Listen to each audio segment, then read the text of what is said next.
Secretary of State for the Environment, Food and Rural Affairs is with us. George Eustice, hello to you. Good morning. Yesterday it wasn't a big problem. Today, how big a problem is it? Well, look, we've been working closely with the food industry, both the manufacturers and the retailers over the last week or so, monitoring the situation closely, looking at indices such as late deliveries to individual stores and absence levels. And the industry had some concerns at the end of last week, but we've been keeping it under close review. What's clear is that early this week, those absence levels got to about 15, in some cases 20%.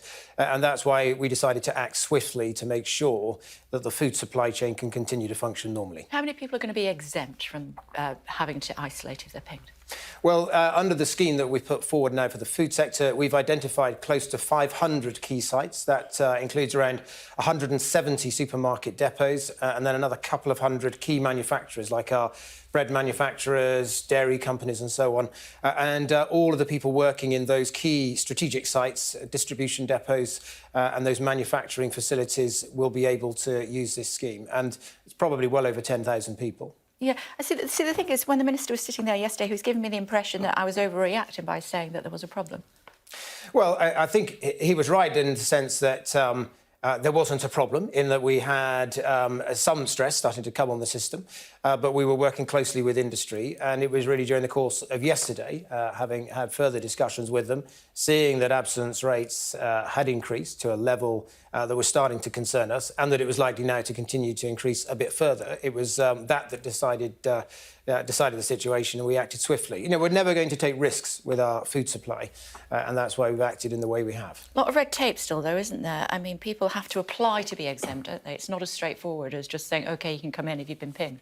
Well, there's two separate schemes. So we have one for the food. Of course. And I know these things can seem complicated. So for sectors like the nuclear power industry, the rail network, the water industry, where you have a small number of highly skilled professionals that you need to ensure can come to work, we're having an exemption for them as well, where they, but it's quite a narrow exemption.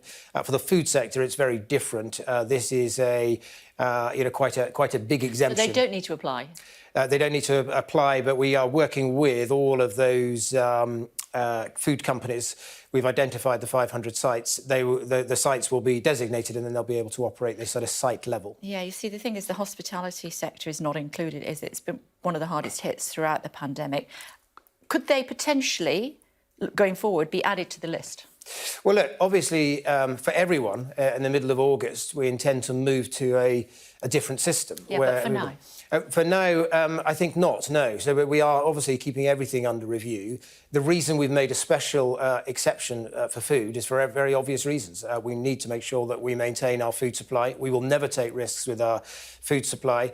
When it comes to other sectors, yes, of course, the fact that they are also carrying high absence levels is causing some stress for them, and it's making it more difficult.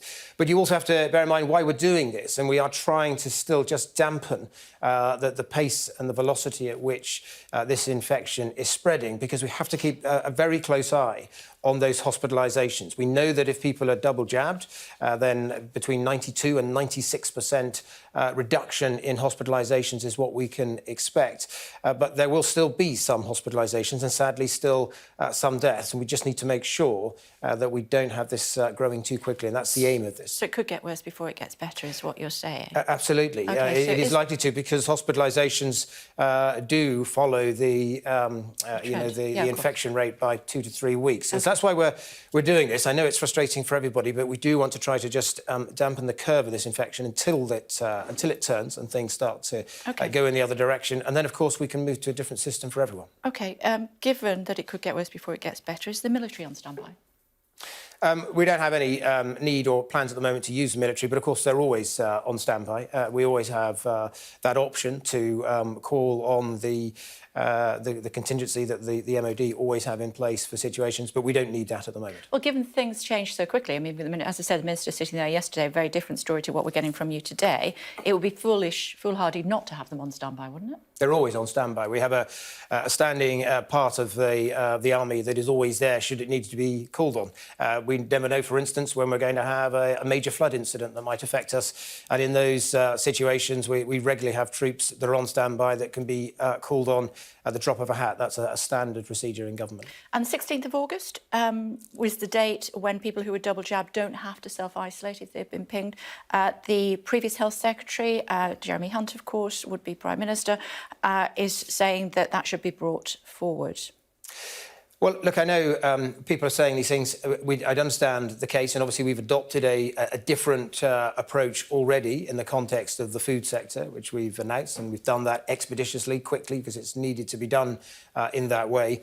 We're keeping everything, obviously, under review all of the time, but the reason we're maintaining the current system of test and track and isolate is that we know that if someone's been in contact with somebody who's tested positive, who's infectious, they are 5 times more likely to pick up the virus themselves. That then contributes significantly to the spread of the virus. So we're doing this to try to dampen the spread so that we can keep that peak in hospitalisations at the lowest possible level. So it could come forward?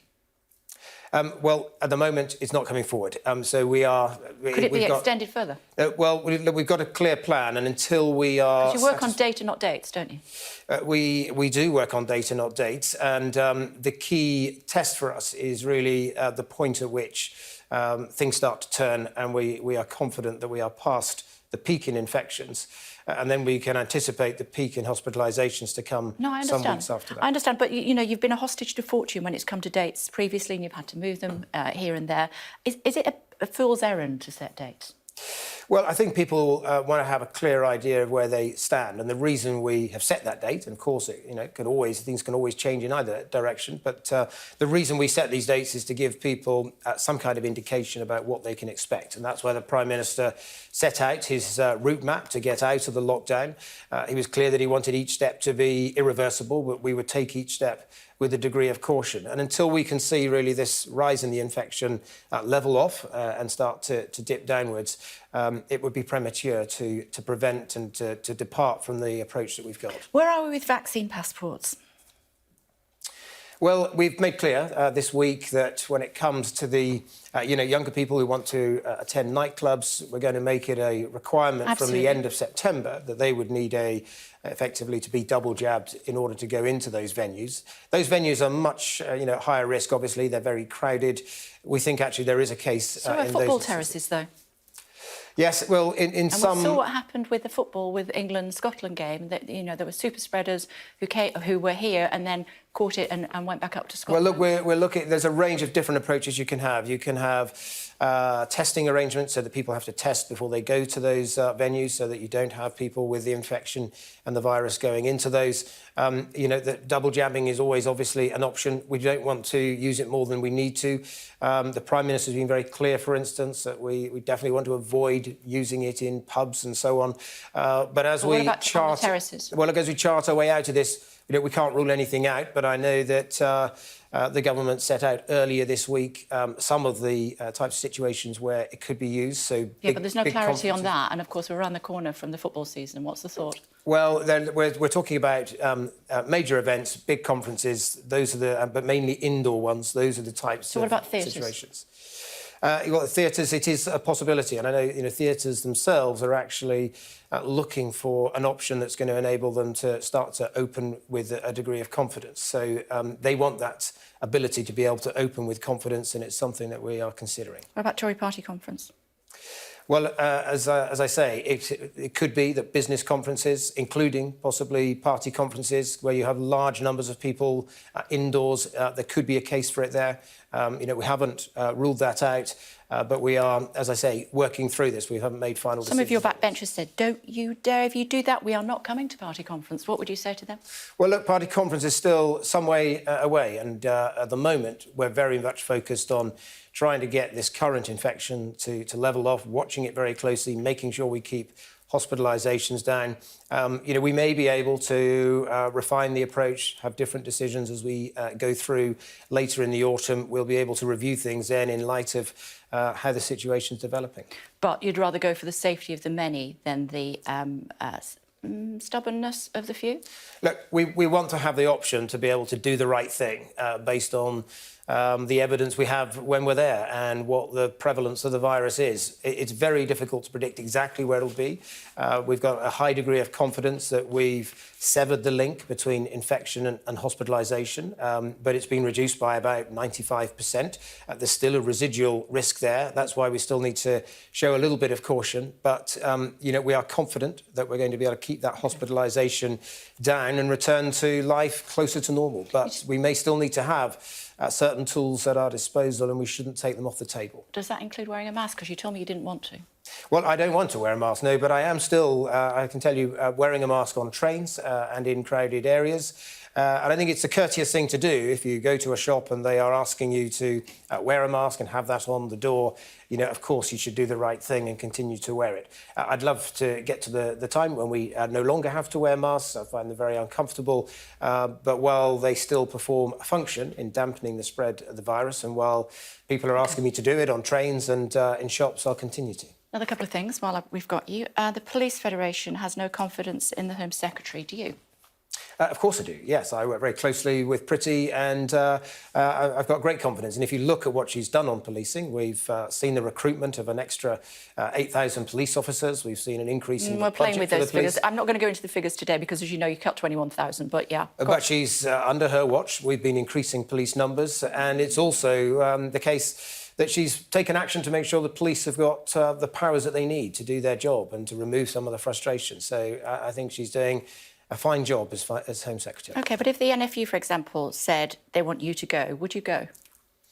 Well, I probably wouldn't if I thought I was doing the job right. My view on these things is... let's ignore the unions. Well, look, you in this role in politics, whatever job you're in, you will get a degree of criticism. There will be things that you have to do that may well be the right thing to do, but aren't always popular with everyone. That's par for the course. It goes with the territory. You never thought for a second, though, when you agreed to go into politics to serve for the greater good, that you'd have to deal with what you've had to deal with over the last 18 months, did Well, you? it's been an extraordinary 18 months, but for the whole country. So, yes, of course, huge pressure on our political system and on government, huge responsibility to try to get this right.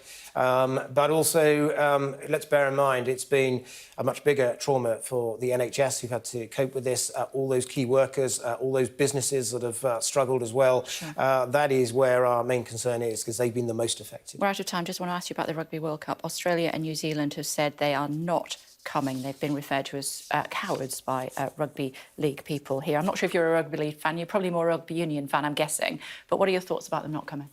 Well, I think it is a choice for them. So I wouldn't use that type of language. But at the same time, we do want to try to move back to life as normal. Should they reconsider? Well, I hope that they might, but I'm not going to second-guess a decision that they make. Every country in the world is having to make difficult decisions based on their own circumstances. We've had to take decisions that not every other country in the world would have liked, but we're all wrestling with this difficult situation. Yeah, it doesn't bode well for the cricket and the test and things. No, and obviously, Ashes, with the European Cup and everything, we've tried to facilitate those sporting events to try and ensure that things can try to get back to normal. So, I think it's disappointing, but it is ultimately a decision for them. OK, you're going to get me in trouble if you don't go, so I better let you go. Thank you very much Thank you very for joining us, as always. Thank you.